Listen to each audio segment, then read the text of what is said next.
Hi everyone. Today we're talking about moringa, also known in the Philippines as malunggay. It is a fast-growing plant that might look simple, but is actually incredibly powerful.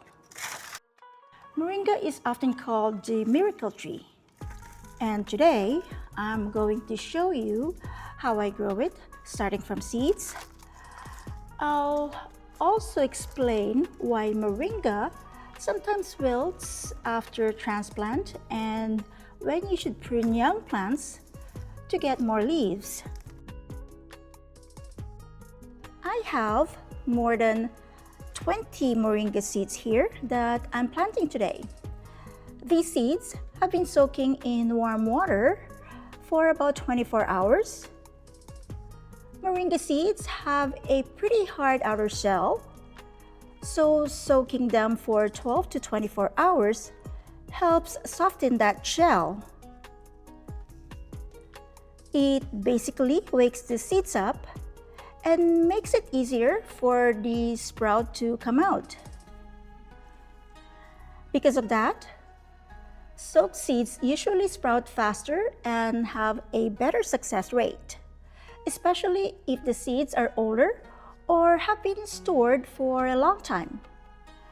It's a simple step, but it really helps. When planting moringa seeds, plant them in about half an inch to 1 inch deep in the soil. I always use a mix of coconut coir, peat moss, and perlite. Moringa loves loose, well-draining soil. It does not like heavy or soggy soil. Okay, this is done. So I'm gonna have to cover it.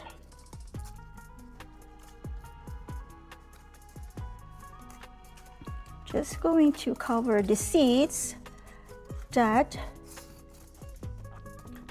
I planted.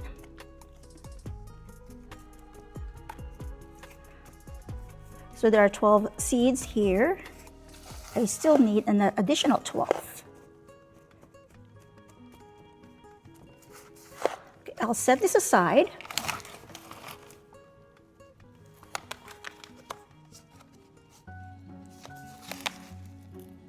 I already have prepared these seedling pots here. So I already made holes here, about half inch to 1 inch deep, to place the moringa seeds. After planting, keep the soil lightly moist. Avoid overwatering because too much water can cause the seeds to rot before they even sprout.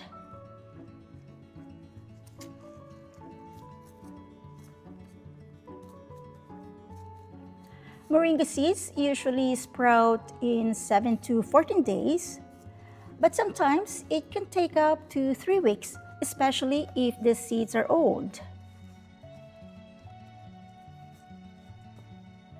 Moringa loves warm temperatures, so keep it in a warm, sunny spot. Avoid cold drafts and too much humidity. Bottom heat actually helps more than humidity, so a warm room or a heat mat works really well. The ideal temperature for moringa is around 25 to 35 degrees Celsius or 77 to 95 degrees Fahrenheit.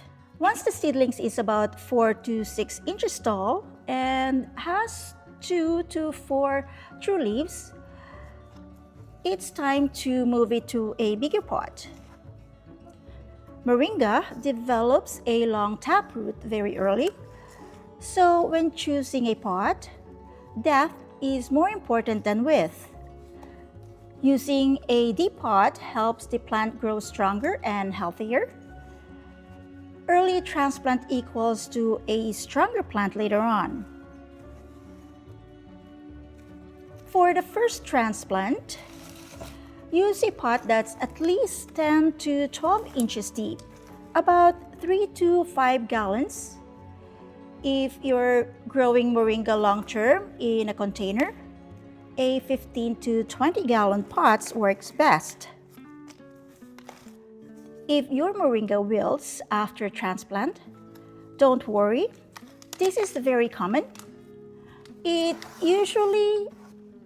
This usually happens because the taproot was disturbed and the roots are adjusting to new soil.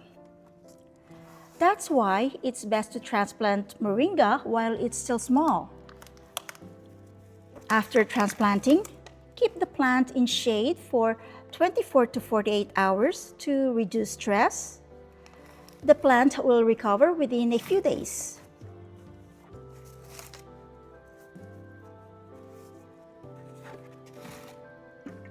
Pruning is very important for moringa. If you don't prune early, the plant will grow tall and leggy with fewer leaves. Once the plant reaches about 12 to 18 inches tall, it's time to prune. Cut the main stem down to about 8 to 12 inches. This encourages more side branches, bushier growth, and more leaves for harvesting. Pruning regularly is the secret to keeping your moringa full and leafy. I ran out of water, so I'm going to get some more water. When the plant is fully established, water deeply and let the soil dry slightly before watering again. Moringa hates soggy roots, so always use well-draining soil and pots with plenty of drainage holes. Once mature and healthy, the plant can flower more than once a year. In tropical climates, it can flower 2 to 3 times a year, and sometimes almost year-round. In pots or cooler climates, flowering usually happens in mid to late summer, around June to August, as long as the plant gets enough heat and full sun. Moringa can also be grown from cuttings. Use a healthy, mature branch that's about 12 to 18 inches long and 1 to 2 inches thick. Avoid very thin, young branches. They don't root well. Remove the leaves from the bottom 2/3 of the cutting. You can use rooting hormone if you want, but it's optional. Plant the cutting at least 6 inches deep, then gently firm the soil around it.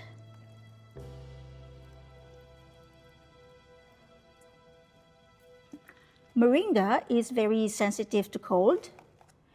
If you live in cooler climate like I do, take your plant outside during summer. Bring it back indoors when temperatures drop below 15 degrees Celsius or 16 degrees Fahrenheit. When growing the plant indoors, place it near a bright south-facing window or under a grow light. Water less often during winter. Moringa is packed with nutrients. Just 100 grams of fresh moringa leaves can give you vitamin A for vision and skin, vitamin C to boost immunity, calcium and magnesium for strong bones, iron and protein for energy, potassium for healthy blood pressure, antioxidants to reduce inflammation. The tender leaves are perfect for soups, stir fries, and tea.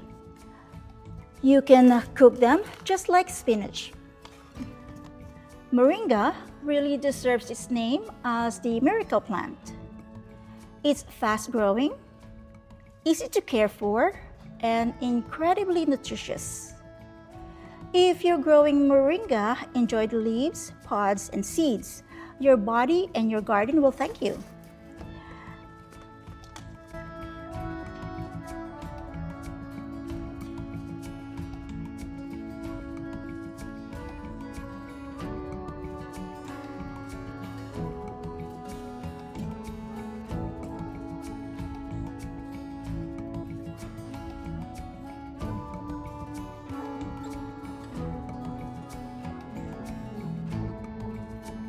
Know what? I forgot to make a label, so I'm going to do it right now.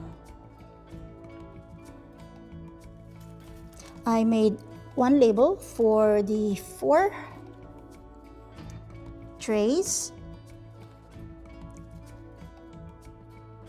Okay, they will stay on top of the heat mat until they start sprouting.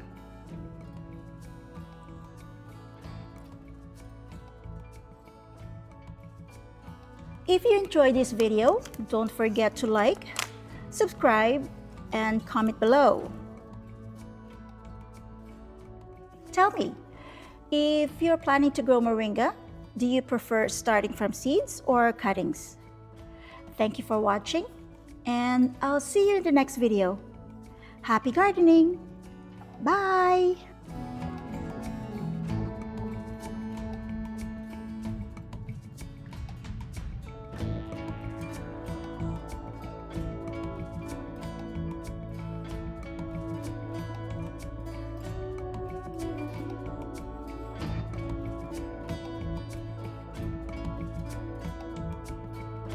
Update on the moringa.